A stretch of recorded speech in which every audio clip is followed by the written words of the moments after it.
Score ചെയ്യുക എന്ന് പറഞ്ഞാൽ എന്താണെന്നറിയോ? സ്കോർ എന്ന് പറഞ്ഞാൽ ഈ എക്സാമിനൊക്കെ സ്കോർ ചെയ്യുക, ഈ സ്കോർ ഫോർ ആൻ എക്സാം അല്ല.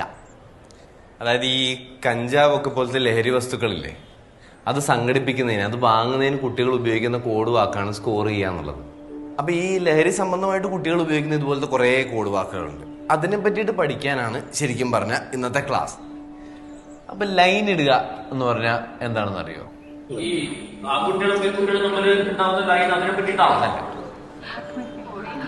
MDMA എന്ന് പറയുന്ന ഒരു രാസലഹരി ഉണ്ട്.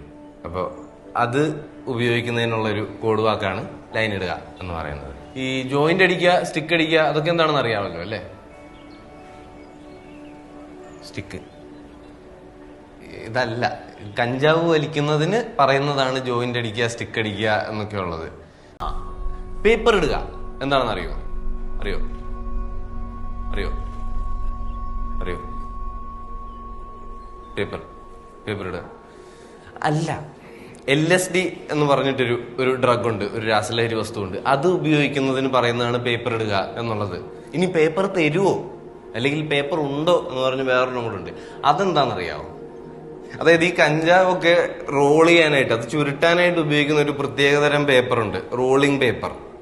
അത് വാങ്ങാനായിട്ട് അല്ലെങ്കിൽ അത് ചോദിക്കുന്നതാണ് പേപ്പർ ഉണ്ടോ എന്ന് പറയുന്നത്. നിങ്ങളൊക്കെ ഭയങ്കര പോറാണ് കേട്ടോ, ഭയങ്കരമായിട്ട് ക്ലാസ്സസിൽ ശ്രദ്ധിക്കണം, എല്ലാവരും ട്യൂഷനൊക്കെ പോകണം, എങ്കിലേ ശരിയാവുള്ളൂ. ഓക്കെ, തമാശയല്ല, വളരെ സീരിയസ് ആയിട്ട് നോക്കുമ്പോൾ കുട്ടികളുടെ ഇടയിലെ ലഹരി ഉപയോഗം നിർത്താൻ ഏറ്റവും നല്ല ചാൻസ് ഉള്ളത് നിങ്ങൾ പേരൻസിന് തന്നെയാണ്. അവരുടെ കൂടെ ഏറ്റവും അധികം സമയം ചെലവഴിക്കുന്നത് ചിലപ്പോൾ നിങ്ങളായിരിക്കാം, അവരെ ഏറ്റവും അധികം കാണുന്നത് നിങ്ങളായിരിക്കാം. അപ്പോൾ ഇത് നിങ്ങൾക്ക് ചെയ്യണമെങ്കിൽ, അതായത് ലഹരി ഉപയോഗം നിർത്തണമെന്നുണ്ടെങ്കിൽ നിങ്ങൾ ഇവരിത് എങ്ങനെയാണ് ഉപയോഗിക്കുന്നതെന്ന് മനസ്സിലാക്കേണ്ടത് അത്യാവശ്യമാണ്. അതിനുവേണ്ടിയാണ് സത്യം പറഞ്ഞ ഇന്ന് ഈ ക്ലാസ് എടുത്തത്. നിങ്ങൾ പ്രധാനമായിട്ടും ശ്രദ്ധിക്കേണ്ട ഒരു കാര്യമുണ്ട്, കുട്ടികളുടെ സാമ്പത്തിക ഇടപാടുകൾ. അതായത് അവരുടെ കയ്യിലുള്ള പൈസ അവരെങ്ങനെ ചെലവാക്കുന്നു, ആ പൈസ എങ്ങോട്ട് പോകുന്നു, ഇതിന്റെ വിവരങ്ങളെല്ലാം നിങ്ങൾ ചോദിച്ചറിയണം. അതായത് ഇപ്പോ കോമൺ ആയിട്ട് വിപണിയിലുള്ള കുറച്ച് ഡ്രഗ്സിന്റെയൊക്കെ പ്രൈസസ് ആണ്. ഇപ്പൊ കഞ്ചാവ് ഉപയോഗിച്ചിട്ടുണ്ടെങ്കിൽ സ്വാഭാവികമായിട്ടും കണ്ടുവരുന്ന സിംറ്റംസ് എന്ന് പറയുന്നത് കണ്ണൊക്കെ ചെറുതായിട്ട് ചുവന്നിട്ടുണ്ടാവും, മൊത്തത്തിലൊരു ഉറക്കം തൂങ്ങലുണ്ടാവും, ഒരു ക്ഷീണം ഉണ്ടാവും, പതിവിലധികം ഭക്ഷണം കഴിച്ചേക്കാം, അല്ലെങ്കിൽ അമിതമായിട്ട് ചിരിക്കുന്നുണ്ടാവും. ഇങ്ങനെയുള്ള സിംറ്റംസ് ഒക്കെയാണ് പൊതുവായിട്ട് കണ്ടുവരുന്നത്. മറ്റ് ലഹരി പദാർത്ഥങ്ങൾക്കൊക്കെ കുറച്ചും കൂടെ അവർ എനർജറ്റിക് ആയിട്ട് നിൽക്കും, ഇവർക്ക് ഉറക്കമൊന്നും വേണ്ട, അല്ലെ അവരുടെ വാക്കിൽ തന്നെ പറഞ്ഞാൽ അവർ ഫുൾ ഓൺ ആയിട്ടായിരിക്കും നിൽക്കുന്നത്. ഇതെല്ലാം ഇന്നിവിടെ വന്ന് പറഞ്ഞതുകൊണ്ട് എല്ലാ സമയവും നിങ്ങൾ എല്ലാ കുട്ടികളെയും സംശയത്തോടെ നോക്കരുത്. ഓക്കെ, ഇനി അഥവാ നിങ്ങളുടെ കുട്ടികൾ ലഹരി ഉപയോഗിച്ചിട്ടുണ്ട് എന്ന് നിങ്ങൾക്ക് മനസ്സിലാവുകയാണെങ്കിൽ നിങ്ങൾ എന്താ ചെയ്യുക?